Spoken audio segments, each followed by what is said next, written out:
बिस्मिल्लाहिर्रहमानिर्रहीम अस्सलाम वालेकुम रहमतुल्लाहि व बरकातुहू। अच्छा, जो आज की क्लास है ना, वो आज एक छोटा सा टॉपिक है आप लोगों के सिलेबस में, कॉस्ट क्लासिफिकेशन। कॉस्ट क्लासिफिकेशन से रिलेटेड जो है ना, वो एमसीक्यूज वगैरह वो आपसे पूछ लेता है, ठीक है। तो और ये आपकी बेसिक के लिए भी आपको काफी हेल्प करती है। तो इस टॉपिक को जो है वो हम लोग डिस्कस करने जा रहे हैं। एक छोटा सा थियोरेटिकल टॉपिक है, ज्यादा लेंथी टॉपिक भी नहीं है, एक छोटा सा थियोरेटिकल सब्जेक्ट है हमारा, उसका टॉपिक है, ठीक है। कॉस्ट क्लासिफिकेशन, कॉस्ट की क्लासिफिकेशन आपको बतानी होती है इस चैप्टर में, ठीक है। वो आपको याद कर लेनी है। इससे रिलेटेड आपसे एमसीक्यूज एग्जामिनर पूछेगा तो पूछेगा, ठीक है। तो अगर हम बात करते हैं कॉस्ट क्लासिफिकेशन या क्लासिफिकेशन ऑफ कॉस्ट की,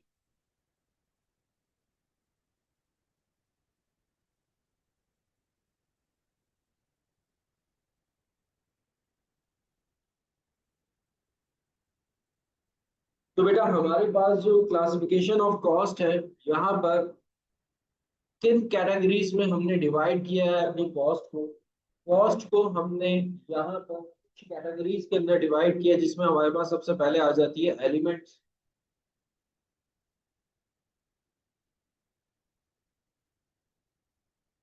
फिर एलिमेंट के बाद आ जाता है फंक्शन।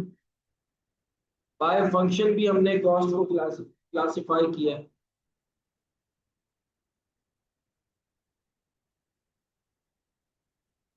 बाय नेचर हमने कॉस्ट को क्लासिफाई किया है। बाय बिहेवियर हमने कॉस्ट को क्लासिफाई किया है।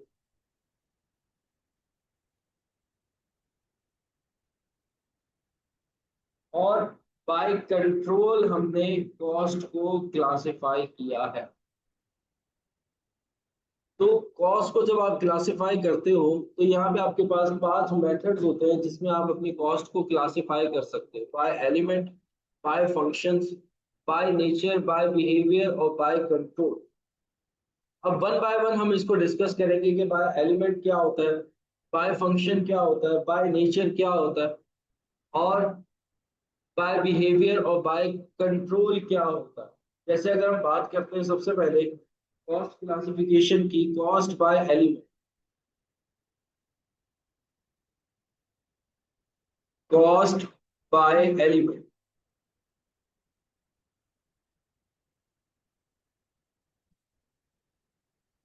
तो कॉस्ट बाय एलिमेंट के अंदर अगर हम कॉस्ट को क्लासिफाई करते, तो 3 कैटेगरीज हमारे सामने निकल के आती हैं। मटेरियल की,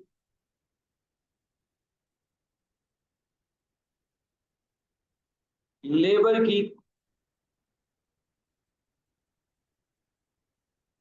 और ओवरहेड्स की।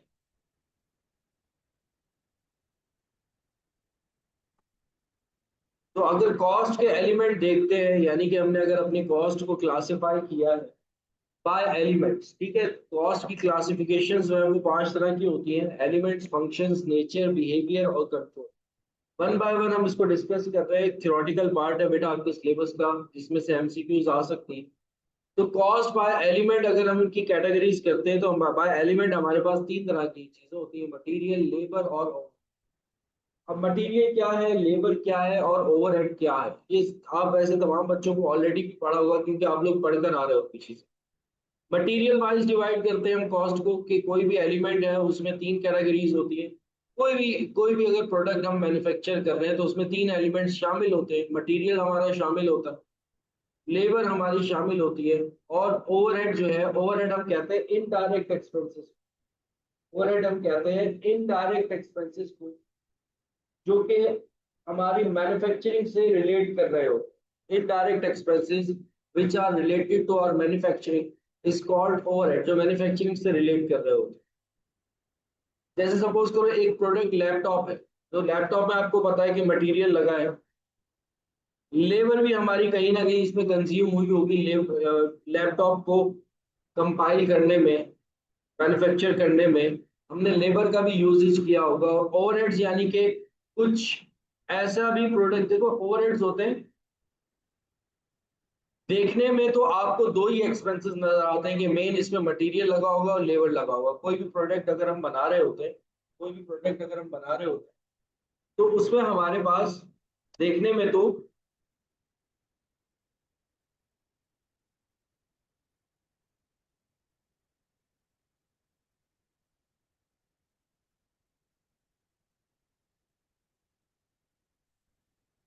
दो ही एक्सपेंसेस हमारे सामने आ रहे हैं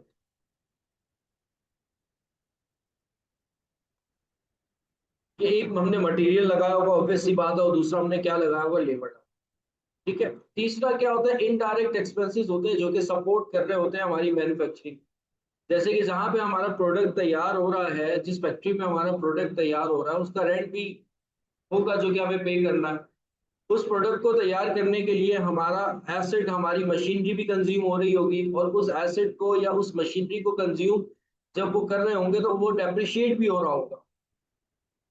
या बहुत सारे इनडायरेक्ट कॉस्ट होती हैं जिनको आप मेजरेबल नहीं होती, जो आप कैलकुलेट नहीं कर सकते। तो वो सारी कॉस्ट जो है वो आपकी किस में आ जाती है, ओवरहेड। एक चेयर के अंदर बनाने में मुझे पता है कि मुझे इतनी इतनी जो है वो मेरा वुड जो है वो कंज्यूम होगा, और साथ साथ लेबर एक चेयर की बनाने की मुझे पता है कि अगर एक कारपेंटर से बात करता हूँ तो वो 2,000 में ले लेगा, 1,000 रुपए ले लेगा एक चेयर को बनाने में। लेकिन कुछ इनडायरेक्ट एक्सपेंसेस भी होंगे उस चेयर को जब हम बना रहे होंगे, तो कुछ कीलें जो है वो इस्तेमाल हो रही होंगी, सोल्यूशन जो है वो इस्तेमाल हो रहा होगा, जो मेजरेबल नहीं है, जो देख के नहीं पता लग रहा कि कितना लगा होगा।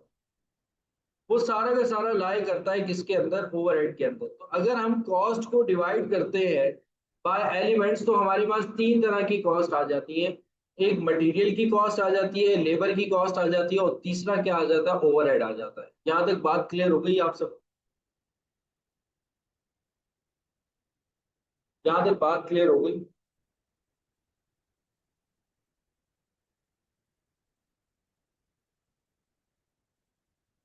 यहाँ तक कोई सवाल है आप लोगों का?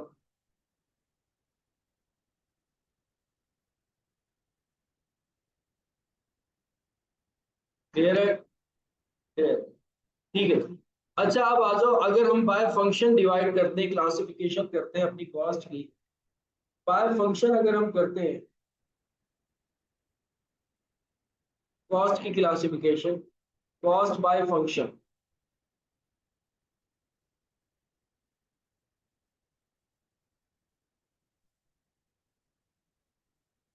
कॉस्ट बाय फंक्शन अगर हम करते हैं तो उसमें हमारे पास जो क्लासिफिकेशन होती है वो दो तरह की है।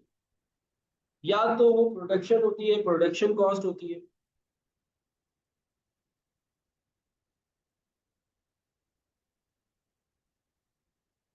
और एक होती है हमारे पास नॉन प्रोडक्शन कॉस्ट।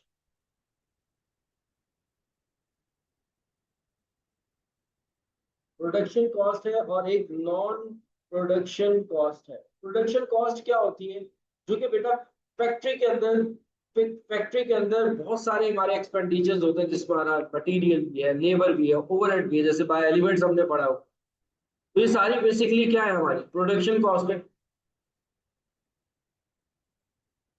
लेकिन नॉन प्रोडक्शन कॉस्ट में क्या होता है कि जो आउटसाइड द फैक्ट्री कॉस्ट हमारी इंकर्ड हो रही होती है, जो आउटसाइड द फैक्ट्री हमारी कॉस्ट इंकर्ड हो रही होती है, उसको हम कहते हैं नॉन प्रोडक्शन कॉस्ट।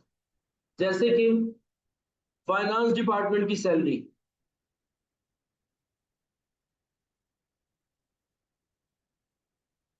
जैसे कि फाइनेंस डिपार्टमेंट की सैलरी नॉन प्रोडक्शन कॉस्ट है, प्रोडक्शन से तो रिलेट नहीं कर रहा ना फाइनेंस डिपार्टमेंट। जैसे कि एडमिन डिपार्टमेंट की सैलरी, जैसे कि एचआर की सैलरी। मेरी आवाज आ रही है आप लोगों को? मेरी आवाज आ रही है? अच्छा, कुछ बच्चों को मेरी आवाज नहीं आ रही।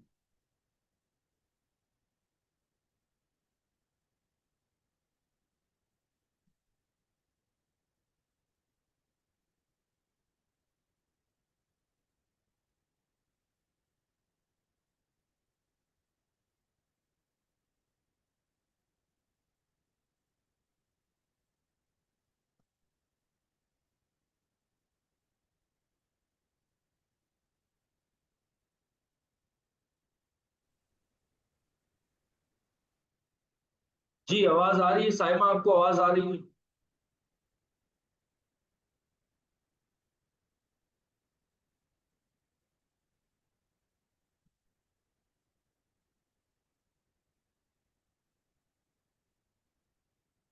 यस सर, आवाज आ रही है।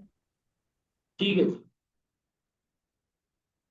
अच्छा, प्रोडक्शन कॉस्ट और नॉन प्रोडक्शन कॉस्ट की बात हो रही थी। जो कि प्रोडक्शन के अंदर कॉस्ट हमारी लग रही है वो आप कहते हो प्रोडक्शन कॉस्ट। जैसे कि प्रोडक्शन डिपार्टमेंट की कॉस्ट है, वो प्रोडक्शन कॉस्ट है हमारी, जिसमें हमारा लेबर भी आ जाता है,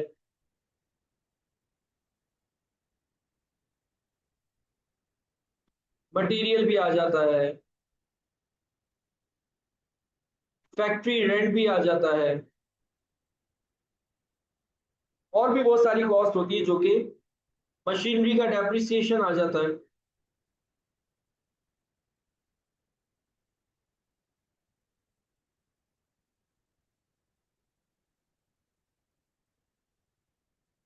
ये सारी की सारी हमारी क्या है, प्रोडक्शन कॉस्ट।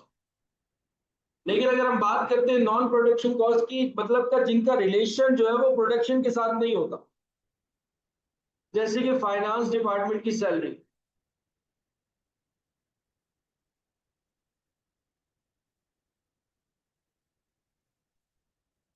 जैसे कि ऑफिस रेंट हो गया।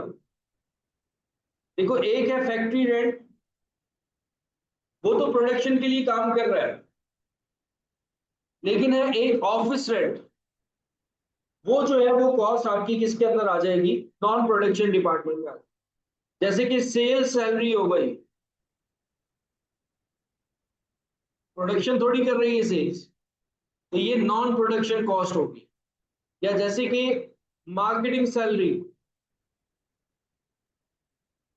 इनका प्रोडक्शन से दूर दूर तक कोई लिंक नहीं है, तो ये नॉन प्रोडक्शन कॉस्ट हो जाएगी। ठीक है, तो ये है कॉस्ट बाय फंक्शन। अगर आप कॉस्ट को बाय फंक्शन डिवाइड करते हो तो आपके सामने ये दो कॉस्ट आती है, प्रोडक्शन कॉस्ट और एक non production cost. By element करते हो तो तीन कॉस्ट है, मटीरियल, लेबर और ओवरहेड। ओवरहेड में कहा कि इनडायरेक्ट जितनी भी है, जो कि मैन्युफैक्चरिंग से रिलेट करें,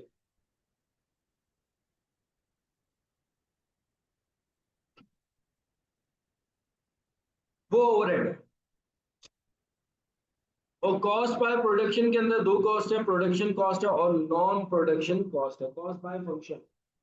अच्छा, अब आ जाओ, नेक्स्ट है आपके पास, नेक्स्ट है आपके पास, नेक्स्ट क्लासिफिकेशन है, classification of cost by nature.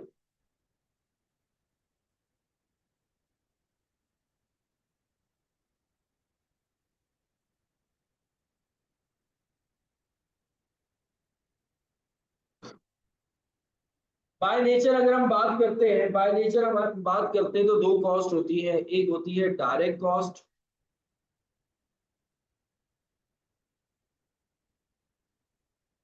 और एक है इनडायरेक्ट कॉस्ट।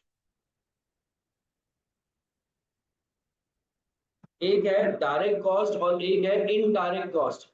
जैसे कि देखने से ही पता लग जाता है कि प्रोडक्ट के अंदर मटेरियल लगा हुआ है, तो डायरेक्ट मटेरियल, लेबर लगी हुई है, डायरेक्ट लेबर। लेकिन जहां वो प्रोडक्ट मैन्युफैक्चर हो रही है, उस फैक्ट्री का रेंट जो है, जो कि हमने पहले प्रोडक्शन कॉस्ट में लिया है, अब वो किस में आ जाएगा, इनडायरेक्ट कॉस्ट में आ जाएगा, फैक्ट्री रेंट।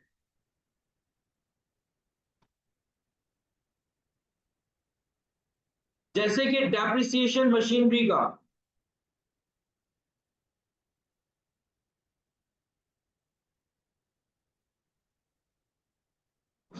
इनडायरेक्ट में आ जाएगा। इनडायरेक्ट कॉस्ट क्या होती है, जो कि डायरेक्टली रिलेट नहीं कर रही होती, इनडायरेक्टली रिलेट कर रही होती है, इनडायरेक्टली रिलेट कर रही है।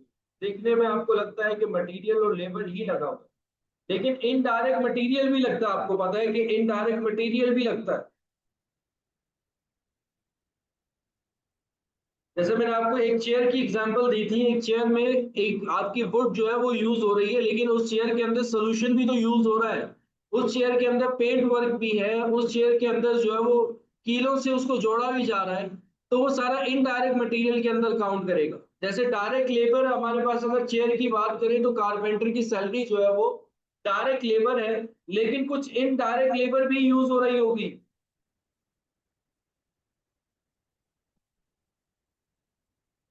इनडायरेक्ट लेबर भी मेरी इस्तेमाल हो रही होगी, तो वो इनडायरेक्ट कॉस्ट में आ जाता है। जैसे उस कारपेंटर के लिए मैंने एक बंदा रख दिया, मैंने बोला यार इसको चाय वाय तुम खाना शाना जो है वो खिला देना, चाय वाय भी पिला देना, मैं तुम्हें इतने पैसे दे दूंगा, तो वो मेरी इनडायरेक्ट लेबर में आ जाएगा। डायरेक्ट लेबर जो है जो कि प्रोडक्ट को बना रहा है, लेकिन जो उसको सपोर्ट कर रहा है वो इनडायरेक्ट लेबर होगा। जैसे कि लेबर हमारी काम कर रही है, उसको सुपरविजन के लिए एक सुपरवाइजर मैंने रख लिया, अब वो देख रहा है सारी लेबर को, तो जो सुपरवाइजर की जो कॉस्ट है वो इनडायरेक्ट कॉस्ट है, क्योंकि वो डायरेक्टली काम तो नहीं कर रहा, इनडायरेक्टली काम कर रहा है, तो सुपरवाइजर की जो सैलरी है वो भी इनडायरेक्ट एक्सपेंसेस होगी।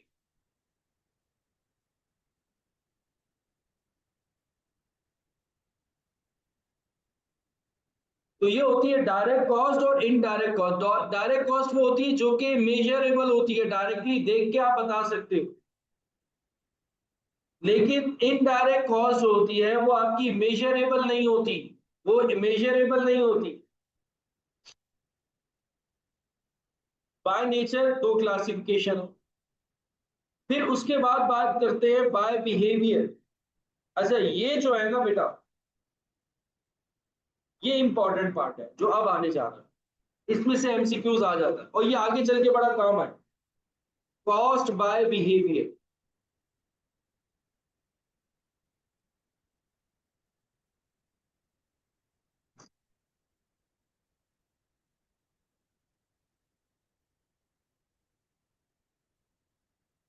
ये काफी इंपॉर्टेंट फैक्टर है, इसमें से एमसीक्यूज भी आ सकती है, एमसीक्यूज ना भी आए आगे चल के बड़ा काम आने वाला है। Cost by behaviour.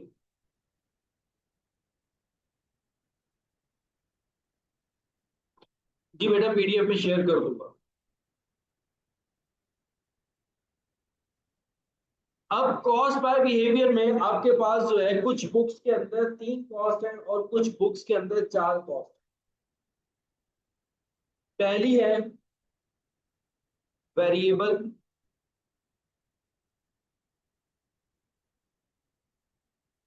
Variable cost. दूसरी है आपके पास फिक्स कॉस्ट। अच्छा कुछ बुक्स में step up, step fix cost भी बताई गई है, और कुछ बुक्स में स्टेप फिक्स कॉस्ट नहीं है। और एक लास्ट है semi variable cost.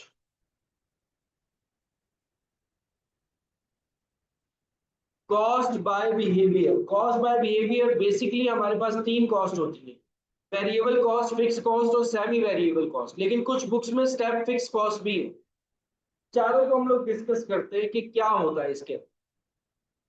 Variable cost बेटा हमेशा याद रखना, जो वेरिएबल कॉस्ट होती है, वेरिएबल कॉस्ट होती है उस कॉस्ट को कहा जाता है जो कि प्रोडक्शन के साथ वेरी करे। मतलब कि जितनी प्रोडक्शन करोगे उतनी वो कॉस्ट आपको फेस करना पड़ेगी, अगर प्रोडक्शन नहीं करोगे तो कॉस्ट आपको बेयर नहीं करना पड़ेगी, वेरिएबल कॉस्ट कहलाती। वेरिएबल कॉस्ट वो कॉस्ट है, वेरिएबल कॉस्ट वो कॉस्ट है जो कि वेरी करती है, वेरी वेरी टू प्रोडक्शन है। जितने यूनिट्स बनाओगे उतनी कॉस्ट वो ज्यादा आएगी, उसको आप कहते हो वेरिएबल कॉस्ट, वेरिएबल कॉस्ट। जैसे कि हमारे पास डायरेक्ट मटेरियल, प्रोडक्शन करेंगे तो मटेरियल इस्तेमाल होगा, प्रोडक्शन नहीं करेंगे तो मटेरियल नहीं इस्तेमाल होगा, प्रोडक्शन ज्यादा करेंगे तो ज्यादा मटेरियल इस्तेमाल होगा। तो ये कहलाती है हमारे पास डायरेक्ट मटेरियल। डायरेक्ट मटेरियल वो कॉस्ट होती है जो कि वेरिएबल कॉस्ट होती है, प्रोडक्शन के साथ वेरी करो, सेम प्रोपोर्शन पे होती है। Production increase material cost increase, production decrease material cost decrease. Direct labour cost,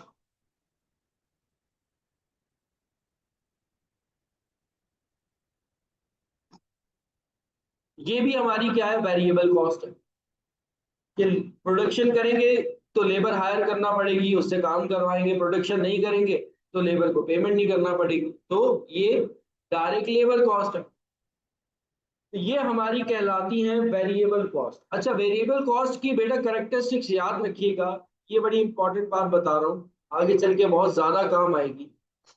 जो वेरिएबल कॉस्ट होती है ना, वो पर यूनिट सेम रहती है, पर यूनिट सेम रहती है, पर यूनिट सेम रहती है, लेकिन एब्सोल्यूट फॉर्म में चेंज होती है। Change in absolute form.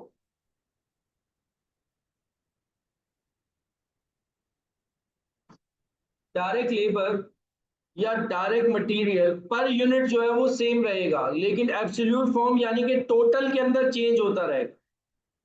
ये जो वेरिएबल है, ये जो वेरिएबल है, ये वेरिएबल जो है टोटल के अंदर वेरिएबल है, पर यूनिट में फिक्स है। जैसे अगर मैं किसी लेबर से बात करता हूं, जैसे मैं अगर जैसे अगर आप, मैं कहीं पे पढ़ा रहा हूँ, किसी इंस्टीट्यूट में पढ़ा रहा हूं, तो पर यूनिट मेरा फिक्स ऐसे कि सर मैं पर आर ये चार्जेस लेता हूँ, मुझे इतने पैसे चाहिए पर आर। जैसे सपोज कर लो पर आर मेरा क्या हो गया कि मैं सर 3000 पर आर चार्ज करूंगा। तो पर यूनिट क्या हो गया, पर आर क्या हो गया, फिक्स हो गया।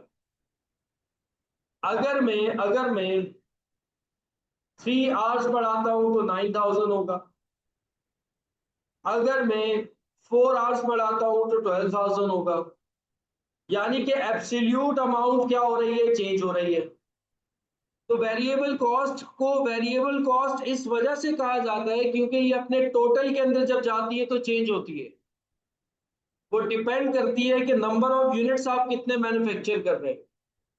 नंबर ऑफ यूनिट्स मैन्युफैक्चर ज्यादा करते हो तो टोटल वेरिएबल कॉस्ट आपकी बढ़ जाती है, अगर कम करते हो तो टोटल वेरिएबल कॉस्ट आपकी क्या हो जाती है, कम हो जाती है। लेकिन अगर उसको आप पर यूनिट में डिवाइड करते हो तो वो फिक्स रहता है, वो सेम रहता है। जैसे मैंने आपको कहा कि मेरे चार्जेस सपोज करो कि 3000 पर आर है,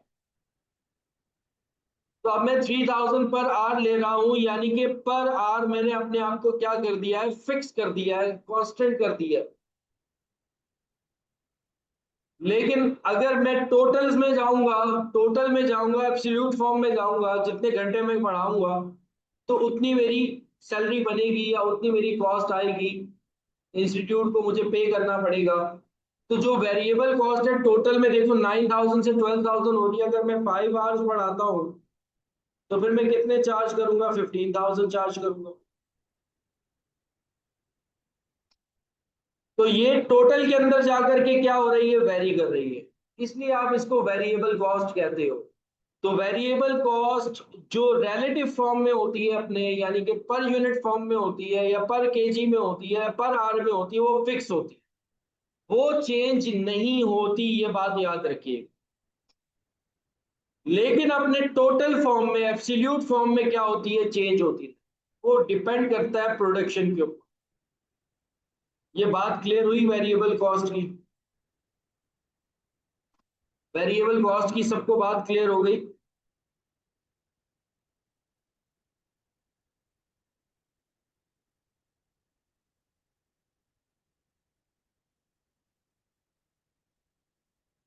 दूसरी आ रही है फिक्स कॉस्ट। दूसरी आ रही है फिक्स कॉस्ट।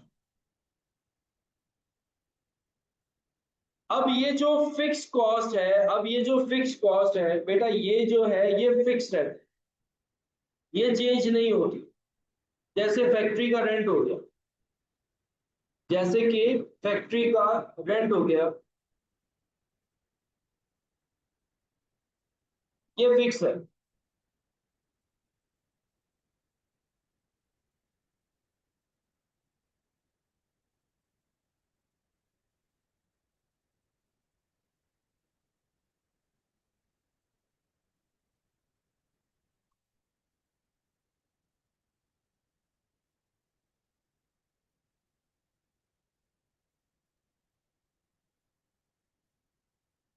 फैक्ट्री का रेंट क्या है, फिक्स है। आपको लेट सपोज आपका 1 लाख रुपए रेंट तय हुआ है, तो माना आपको 1 लाख रुपए पे करना ही करना, भले आप प्रोडक्शन करो या ना करो, ताला लगा कर आ जाओ फैक्ट्री को, आपको 1 लाख रुपए अदा करना है। तो वो क्या है, आपकी फिक्स कॉस्ट है। जैसे कि मैंने आपको बताया कि आपका रेंट हो गया।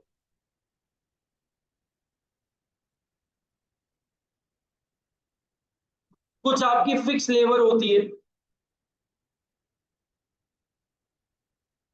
जैसे मैंने आपको ऊपर एग्जांपल दी थी सुपरवाइजर सैलरी, ये फिक्स होती है। लेबर से हम काम कर रहे होते हैं पर यूनिट के, भाई इतने यूनिट बनाओगे तुम इतना पे करेंगे। लेकिन सुपरवाइजर से फिक्स कर लिया जाता है कि तुम्हें माहाना 60,000 रुपए देंगे, 50,000 रुपए देंगे। तो ये हमारी कौन सी कॉस्ट है, फिक्स कॉस्ट है। अब फिक्स लेबर फिक्स कॉस्ट के अंदर क्या होता है बेटा कि ये पर यूनिट वेरी करती है।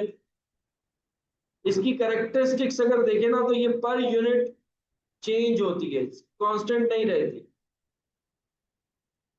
लेकिन एब्सोल्यूट अमाउंट में फिक्स रहती है।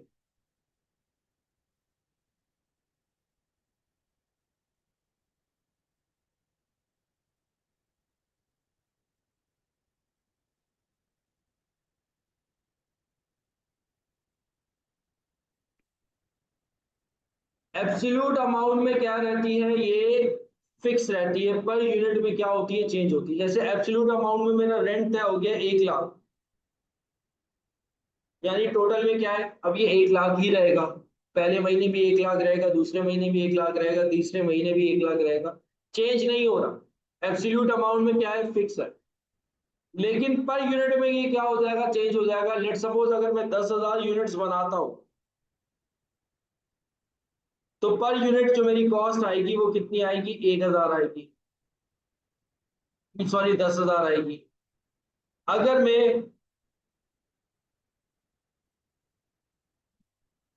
1,000 यूनिट्स बनाता हूं, तो फिर पर यूनिट कितनी आ जाएगी, 1,000 आ जाएगी।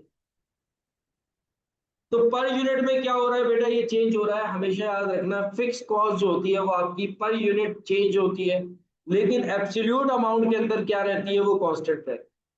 बिल्कुल वेरिएबल कॉस्ट का क्या है, ऑपोजिट। मतलब कि अगर हम इसका ग्राफ बनाते हैं वेरिएबल कॉस्ट का,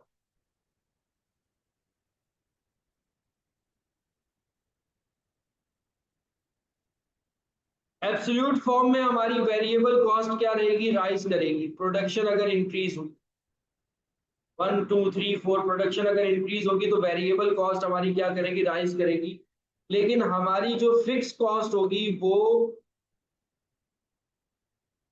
चेंज नहीं होगी, वो सेम रहेगी। 10,000 यूनिट्स बनाए, 20,000 यूनिट्स बनाए, 40,000 यूनिट्स बनाए, फिक्स कॉस्ट एब्सोल्यूट फॉर्म में, टोटल की फॉर्म में क्या रहेगी, फिक्स रहेगी। तो इसका ग्राफ कुछ इस तरह से बनता है फिक्स कॉस्ट का, कि वो फिक्स रहती है। और वेरिएबल कॉस्ट जो है वो आपकी क्या करती है, बढ़ती रहती है प्रोडक्शन के साथ साथ।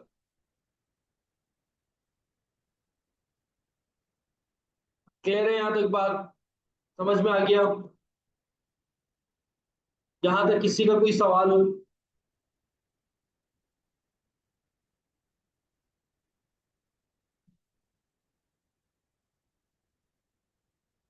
अच्छा, अब आ जाओ स्टेप फिक्स कॉस्ट में।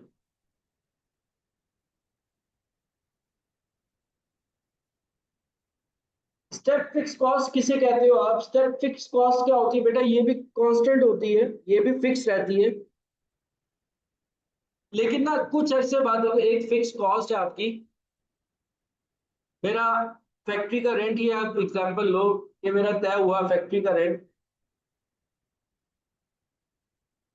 1 लाख रुपए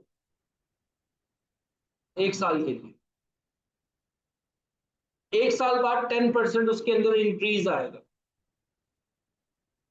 10% यानी कि 10,000 का इंक्रीज आएगा, तो अगले साल वो 1,10,000 रेंट हो जाएगा।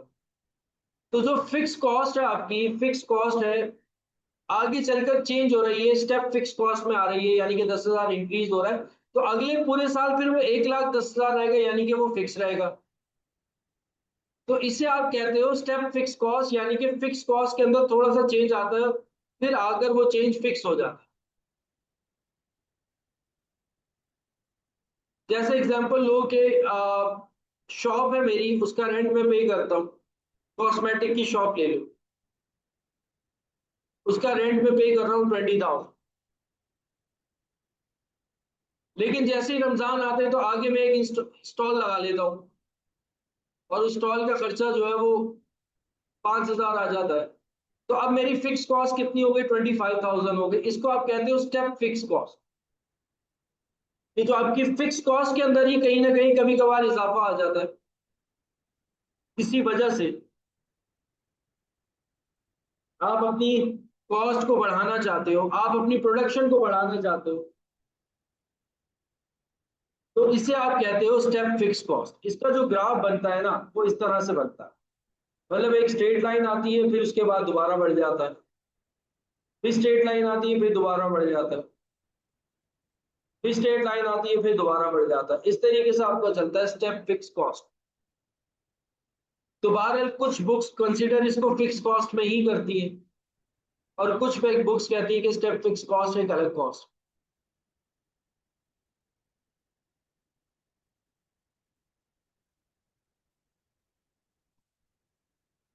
हाँ बिल्कुल, मशीनरी की एग्जांपल, एक से ज्यादा मशीनरी जब आप रेंट पे लेते हो प्रोडक्शन के लिए, तो वो स्टेप फिक्स कॉस्ट रेंट आपका बढ़ जाता है, तो वो कहलाती है आपकी स्टेप फिक्स कॉस्ट। ठीक है, तो ये कांस्टेंट तो रहती है।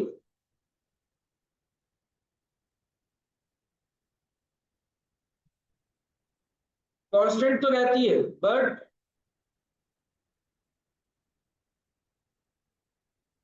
For a relevant range.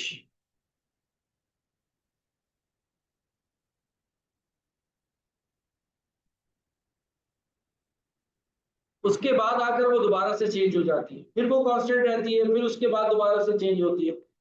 उसको आप कहते हो step fix cost. Step fix cost. ये बात क्लियर हो गई?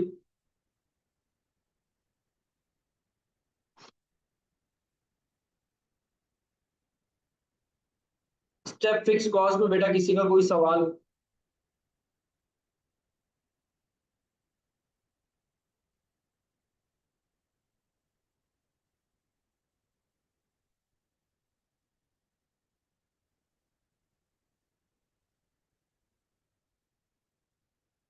अब आ जाओ, नेक्स्ट है लास्ट आपके पास, semi variable cost. Semi variable cost. अब सेमी वेरिएबल कॉस्ट जो होती है, उसके अंदर कुछ पोर्शन फिक्स का होता है और कुछ पोर्शन आपका वेरिएबल कॉस्ट। कुछ पोर्शन आपका फिक्स का होता है, कुछ पोर्शन आपका वेरिएबल कॉस्ट का होता है। जैसे कि एग्जांपल लो इसके अंदर, यूटिलिटी बिल्स।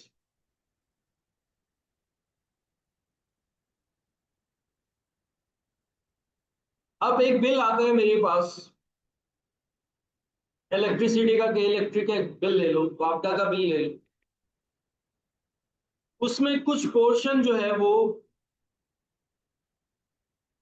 जी इसको मिक्स कॉस्ट भी कहते हैं, बिल्कुल इसको मिक्स कॉस्ट भी कहते हैं, सेमी वेरिएबल कॉस्ट भी कहते हैं, मिक्स कॉस्ट भी कहते हैं। जैसे कि आपदा का या के इलेक्ट्रिक का बिल लो अगर आप, तो उसके अंदर क्या होता है कि कुछ पोर्शन हमारा वेरिएबल का होता है, कुछ पोर्शन हमारा फिक्स का होता है। वेरिएबल का क्या होता है, यूनिट चार्जेस जो होते हैं वो वेरिएबल होते हैं, कि जितने ज्यादा यूनिट्स हम कंज्यूम करेंगे उतने ज्यादा यूनिट चार्जेस इंक्रीज होंगे, कम करेंगे तो कम होंगे। लेकिन उसके अंदर मीटर चार्जेस फिक्स है, कि भाई 150 रुपए आपको मीटर चार्जेस देना ही देना है। पीटीवी की फीस आती है उसके अंदर, फिक्स है, वो देनी ही देनी है आप। अब भले वो घर का मीटर है या मस्जिद का मीटर है, टेलीविजन का, उसके अंदर एक फिक्स कोटा रखा हुआ है। हमारे इलाके की मस्जिद है, उसका मैं बिल देख रहा था, ठीक है, क्योंकि थोड़ी सी उसकी कमेटी के अंदर भी हम शामिल हैं, तो बिल भी देख लेते।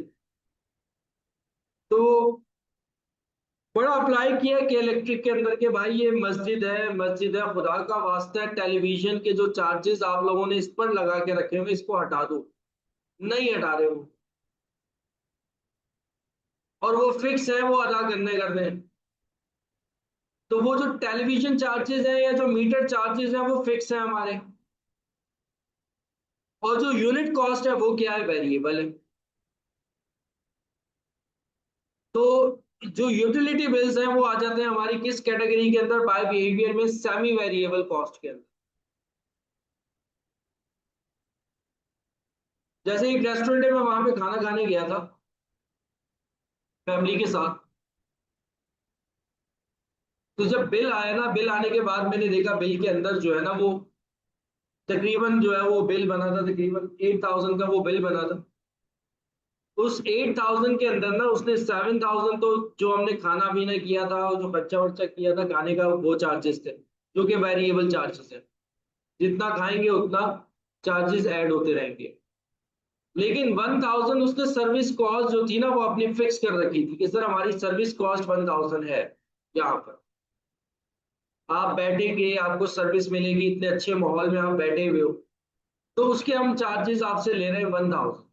वो हम हमारे कस्टमर से लेते हैं, भले वो कुछ भी ना खाए। तो वो जो बिल है वो उसके अंदर कुछ पोर्शन फिक्स का है, कुछ वेरिएबल का है। और भी बहुत सारी एग्जांपल्स आ जाती हैं हमारे पास फिक्स कॉस्ट में, और सेमी वेरिएबल कॉस्ट या मिक्स कॉस्ट भी इसको आप कह सकते हो। बात समझ में आ रही है?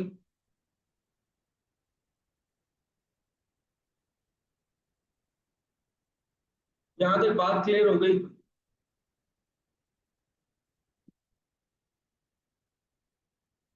अब आ जाओ, नेक्स्ट है हमारे पास जो कि लास्ट है, जो कि लास्ट है, बाय कंट्रोल।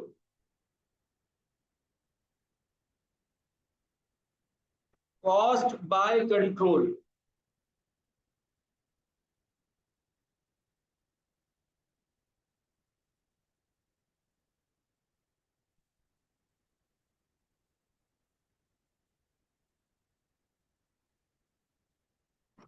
सेमी वेरिएबल की ना एक बड़ी अच्छी एग्जांपल आती है हमारे पास ना, एक और एग्जांपल आती है जैसे कि आईसीएमए की फीस। आईसीएमए में आपने देखा होगा ट्यूशन फीस आपको पे करनी पड़ती है जब आप पढ़ते हो या कोई पेपर उठाते हो। एग्जामिनेशन फीस आपको पे करनी पड़ती है जब आप कोई पेपर उठाते हो, लेकिन सब्सक्रिप्शन चार्जेस या एनुअल चार्जेस उनके हैं। पेपर उठाओ या ना उठाओ, हर साल बाद आपको वो पे करने ही करने हैं। तो आपकी क्या है, अगर टोटल कॉस्ट में देखें तो उसमें कुछ पोर्शन फिक्स का है, कुछ पोर्शन आपका वेरिएबल का।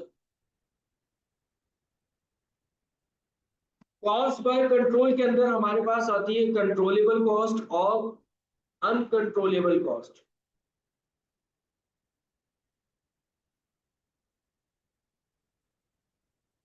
कंट्रोलेबल कॉस्ट और अनकंट्रोलेबल कॉस्ट।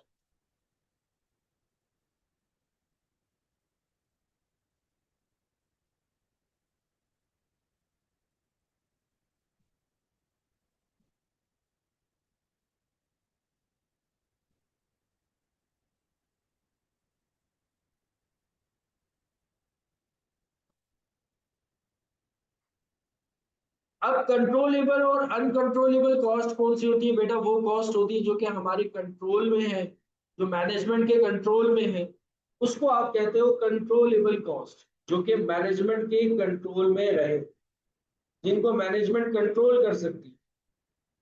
भाई इंक्रीमेंट दिया इस साल, इंक्रीमेंट नहीं दिया, कंट्रोलेबल कॉस्ट है, मैनेजमेंट के ऊपर है।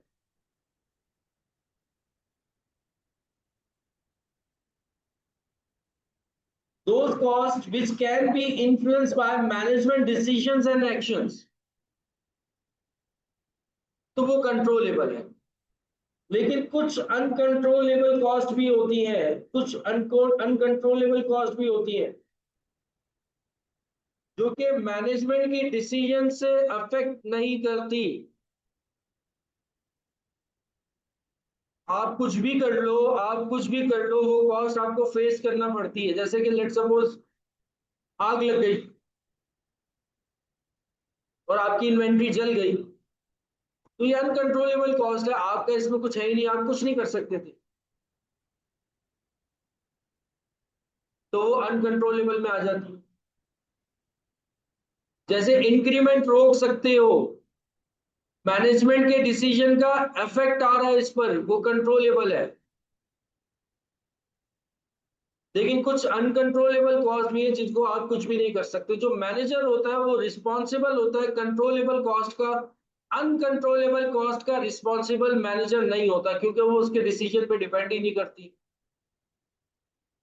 याद रहेगी बात। तो बेटा ये हमारे पास कुछ कैटेगरीज थी कॉस्ट की। कॉस्ट क्लासिफिकेशन ये एक पार्ट भी आपके सिलेबस का छोटा सा पार्ट है, और एमसीक्यूज में सारा होता है, ज्यादातर जो आता है वो इसमें से आ जाता है कॉस्ट बाय बिहेवियर, जिसके ऊपर हमने डिटेल में डिस्कशन की। तो इसको हमने जो है वो डिस्कस कर लिया बेटा। अब जो है हमारा नेक्स्ट टॉपिक आएगा इंशाल्लाह।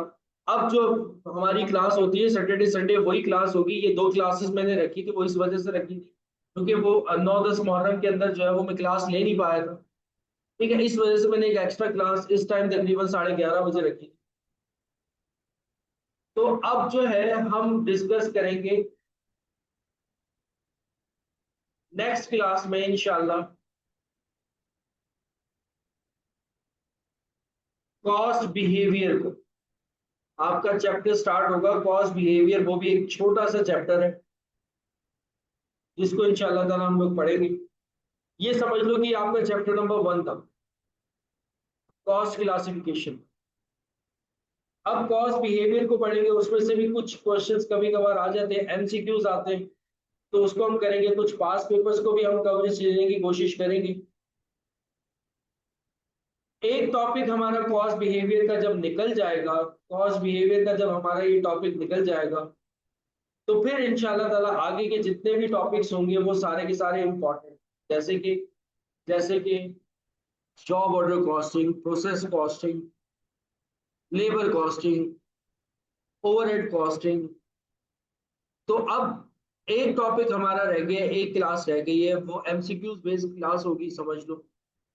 फिर उसके बाद जो भी हमारी क्लास होगी बेटा वो इंपॉर्टेंट क्लास होगी। नेक्स्ट क्लास भी इंपॉर्टेंट है, तो हमने वैसे भी इंपॉर्टेंट इंपॉर्टेंट चीजें ही डिस्कस करनी है। आज की क्लास में बेटा कुछ पूछना है तो पूछ लीजिए।